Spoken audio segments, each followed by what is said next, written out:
just for you, BBC Radio 2. It's the Monday Movie Quiz with Ray Moore.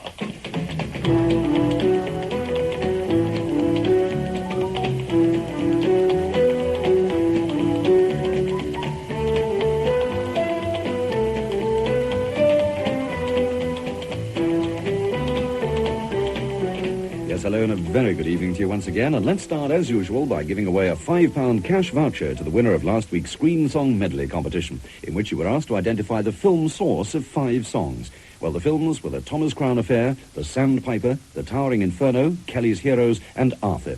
And the first correct card out of the hat when we made the draw last Friday, it came from M.J. Roberts of Buckland near Farringdon in Oxfordshire. So a £5 prize is yours and goes to you with many congratulations.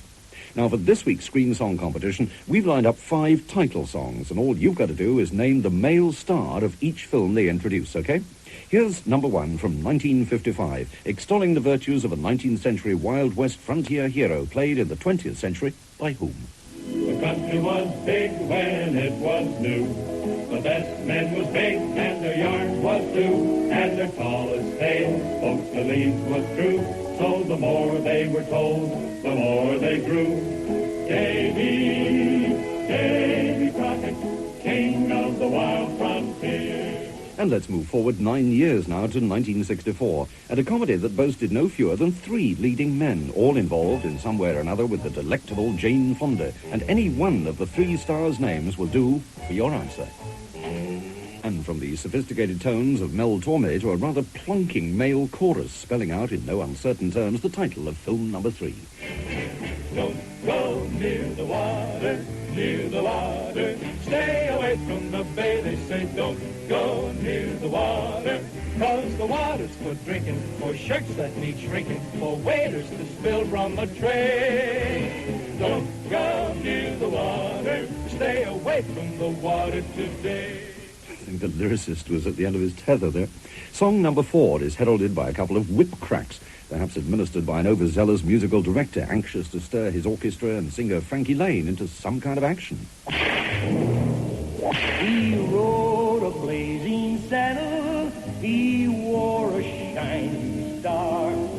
His job to offer battle to bad men near and far. He conquered fear and he conquered hate. He turned dark night into day. He made his blazing saddle a torch to light the way. And you'll have to listen pretty carefully to the words of our last song. The film's title is mentioned, although its words are slightly out of order. But which hunky Hollywood hero had the star billing in this 1964 Howard Hawks directed comedy co-starring Paula Prentice? Some men say you know is their dish, while others fish where mountain waters swirl. Some let a girl appear, he'll pursue her and run his fingers through her curls. And that's the way it's been since the world began. So stay the sort of men, dear girls. So did you catch the title at the end there? Well, if you did, then it shouldn't be too difficult to work out the film's male star and write his name down together with the 4 others on a postcard and send it to reach us by Friday to the Monday Movie Quiz, BBC, London W1A 4WW. And a £5 cash voucher will be waiting as a prize for someone in next week's programme. The 5 stars featured in last week's none too cheerful constellation round on Film Alcoholics were as follows: Ray Milland in The Lost Weekend, Charles Lawton in Hobson's Choice, Frederick March in A Star is Born, Bing Crosby in The Country Girl, and Burt Lancaster in Come Back, Little Sheba.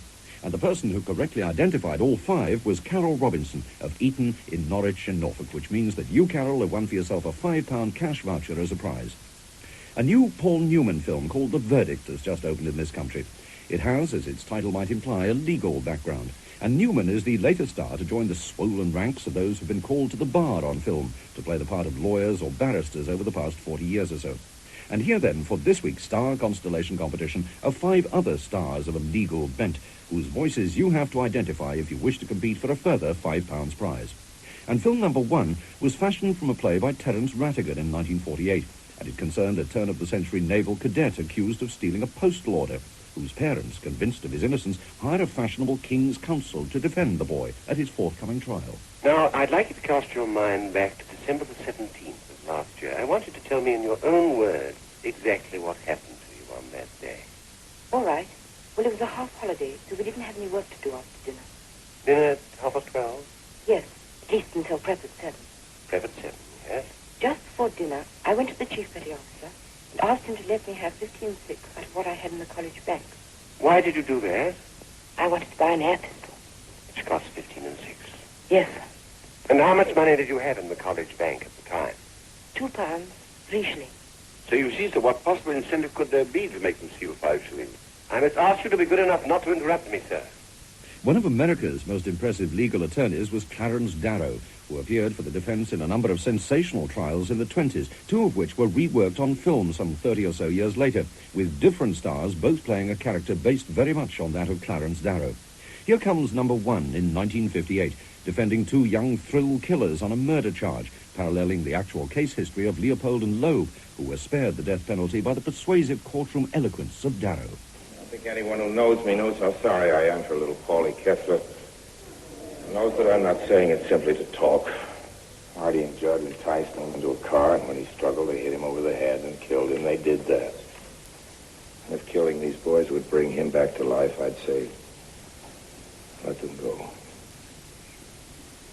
I think their parents would say so, too. Neither they nor I would want to release them as be isolated from society. I'm asking this court to shut them into a prison for life. Any cry for more goes back to the hyena. The other notorious trial to involve Clarence Darrow became known as the Monkey Trial, concerning itself as it did with a schoolteacher who was arrested in the Deep South for teaching his pupils the Darwin theory of evolution, rather than following the teachings of the Old Testament. Well, Darrow was again called in for the defense, and in this 1960s Stanley Kramer version, the actor playing him was pitted against an old-style Bible-thumping prosecuting attorney in the shape of Frederick March, whose arguments our Darrow impersonator quickly puts to flight. The Bible is a book. It's a good book, but it is not the only book. It is the revealed word of the Almighty God. Spake to the man who wrote the Bible. How do you know that God didn't speak to Charles Darwin? I know because God tells me to oppose the evil teachings of that man. Oh, God speaks to you? Yes. He tells you what is right and wrong? Yes. And you act accordingly? Yes. So you, Matthew Harrison Brady, through oratory or legislature or whatever, you pass on God's orders to the rest of the world. In the days before legal aid in this country, a defendant had the right to pick any barrister he cared to represent him in court. And this so-called doc brief was thus the source of much competition between barristers without briefs and struggling to make a living, and was the inspiration for a screenplay in 1962 by John Mortimer about one such, slightly gone to seed, who's called on to represent a luckless murderer by the name of Mr. Fowl. I have all the respect in the world for your opinions, but we must face this.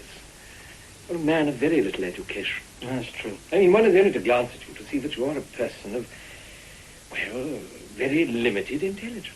Agreed. You think you killed your wife. Seems so to me. Mr. Fowl, she's passed out of your life. You've set up new relationships. You've picked out me. You see, you, dear Fowl, are my first doc brief.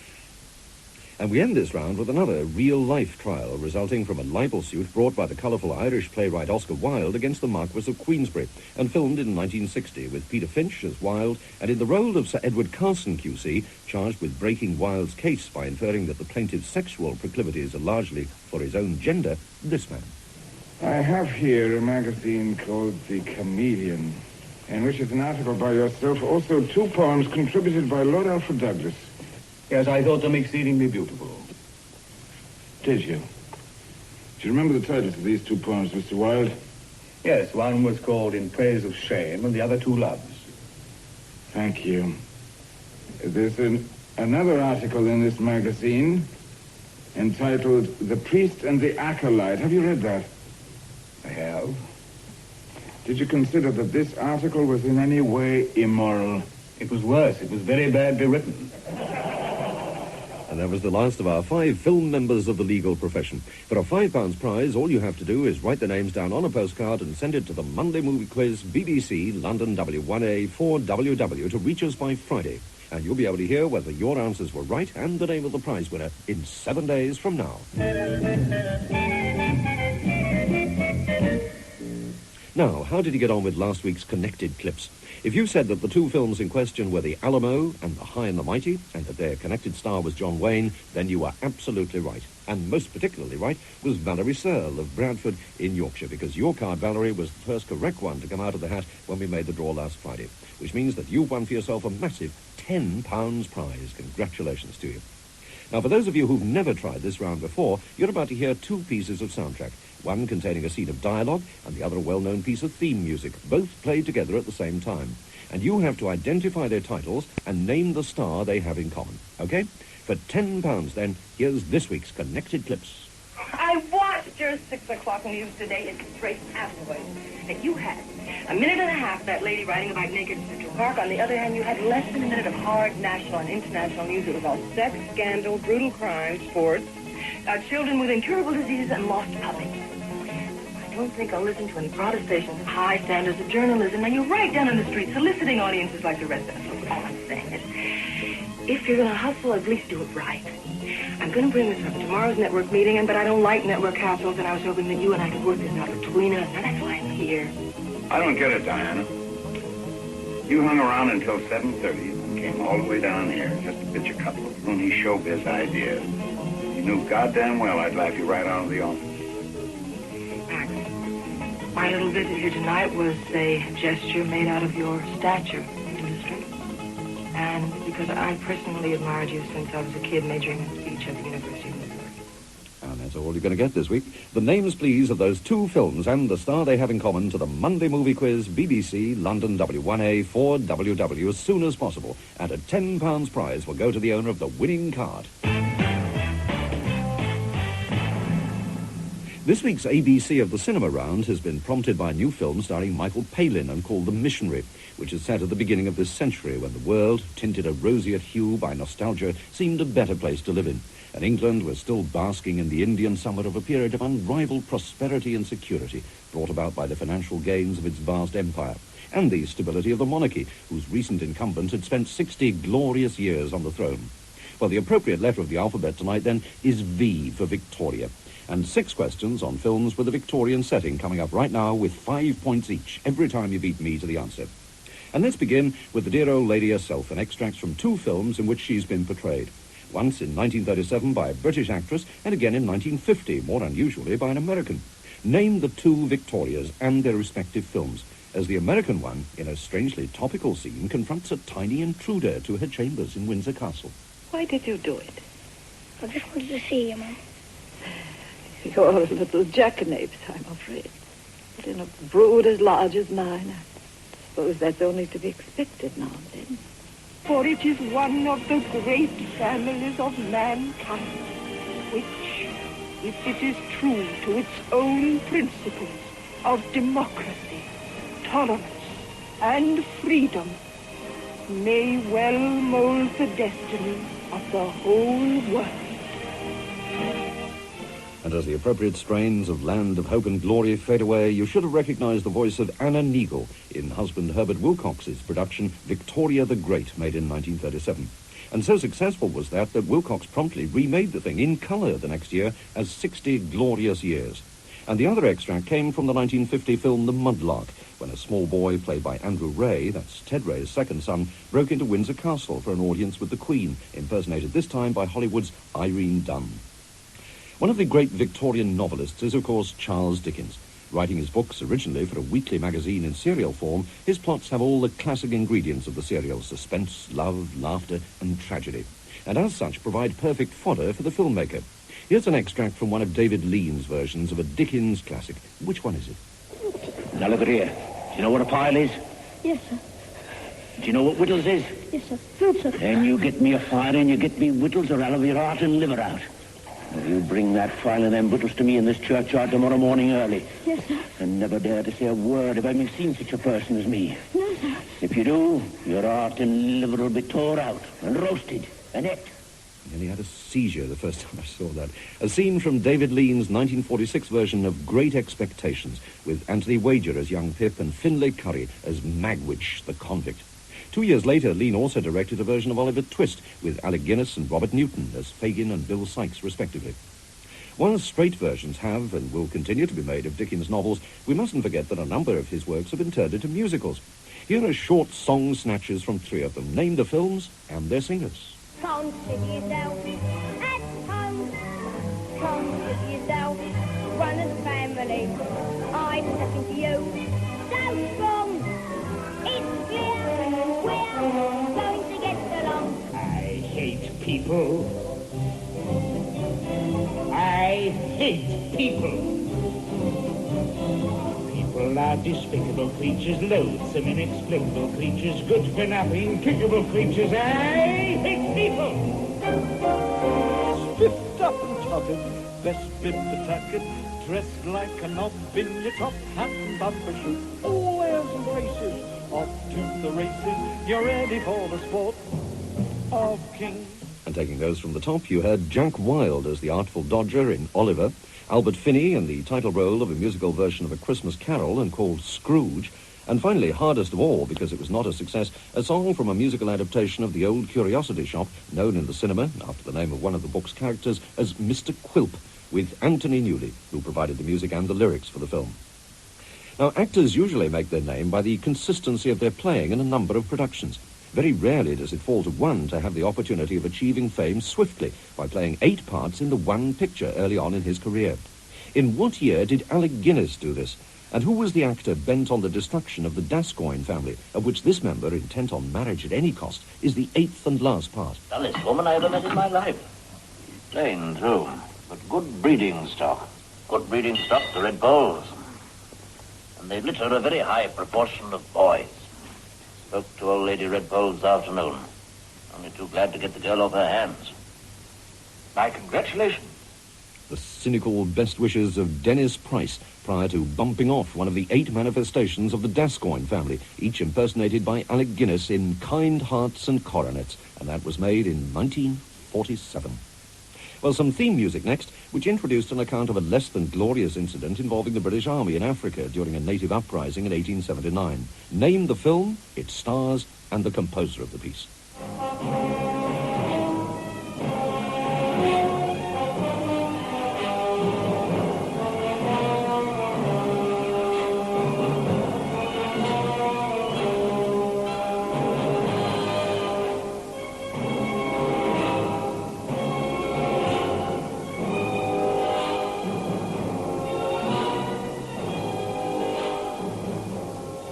Music for the film Zulu, composed by John Barry in 1964.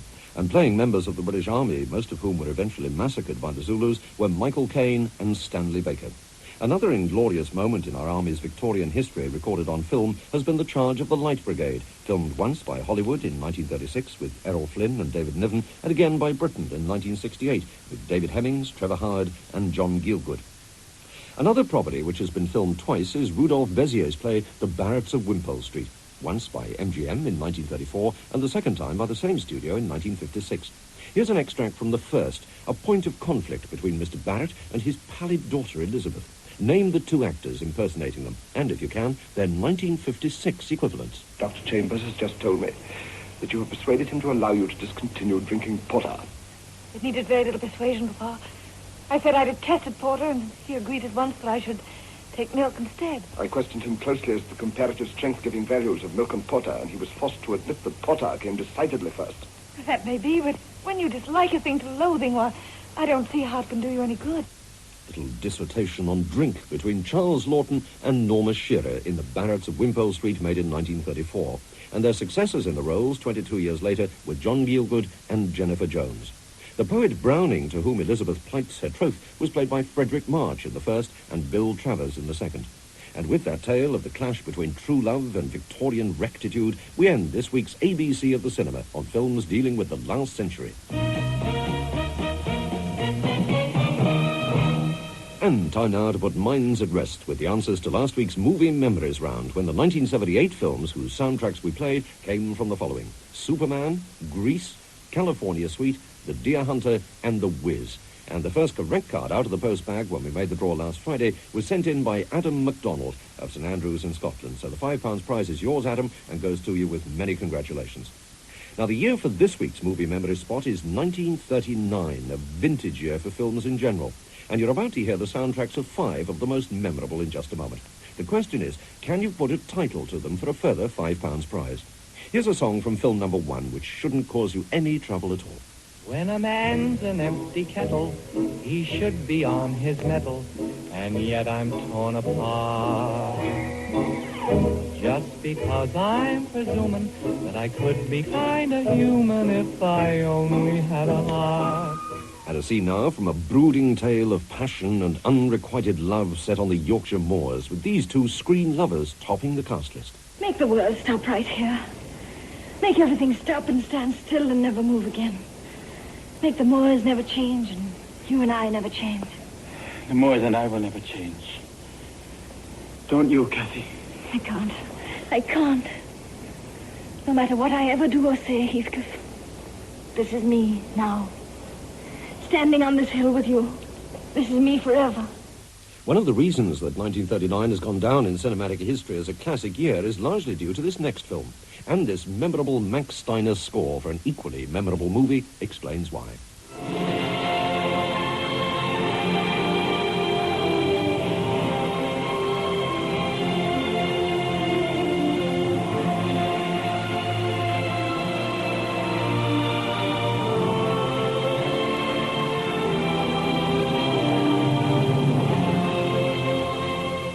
The Cold War between the United States and Russia is very much at freezing point at the moment, and it was only a few degrees warmer back in 1939, when these 2 representatives from opposite sides of the Iron Curtain got together for a clash of capitalistic and non-capitalistic viewpoints at the top of the Eiffel Tower. Comrade, I've been fascinated by your 5-year plan for the last 15 years. Your type will soon be extinct.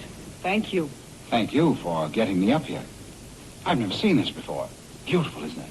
Yes, it is. I'm glad I saw it before becoming extinct. Now, don't misunderstand me. I do not hold your frivolity against you. As basic material, you may not be bad, but you are the unfortunate product of a doomed culture. Ah, but you must admit that this doomed old civilization sparkles. Look at it. It glitters. I do not deny its beauty, but it's a waste of electricity. Battle noted last, she is, isn't she? And finally, a Rodgers and Hart stage musical, which when transferred to the screen, lost 3 of its best numbers: Johnny One Note, My Funny Valentine, and I Wish I Were in Love Again.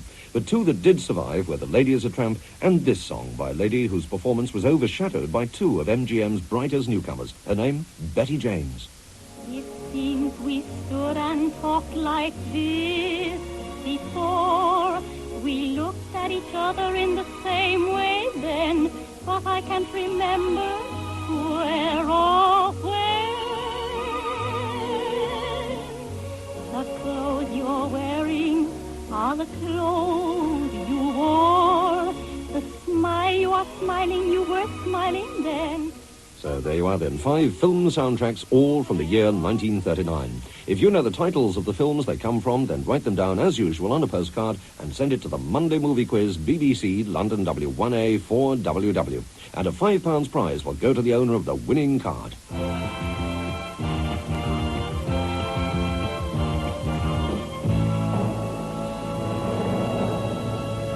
The composer of the whistled theme played as last week's sneaky soundtrack snatch was Ennio Morricone.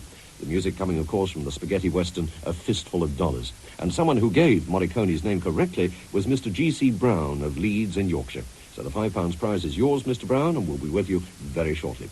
Well, now for another £5. Who can tell me in which 1933 film were these immortal lines uttered to a very young and shy Cary Grant? I'm clubs and fans, do they? I'm home every evening.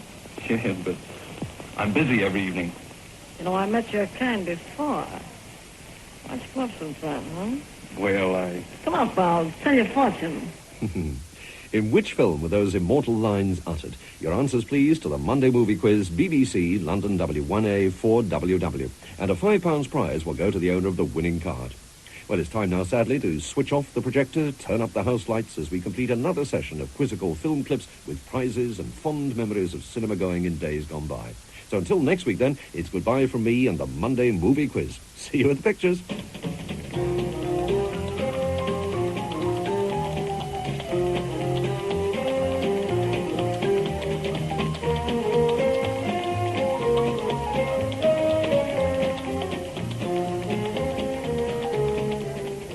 The Monday movie quiz was presented by Ray Moore and compiled and produced by Martin Fisher.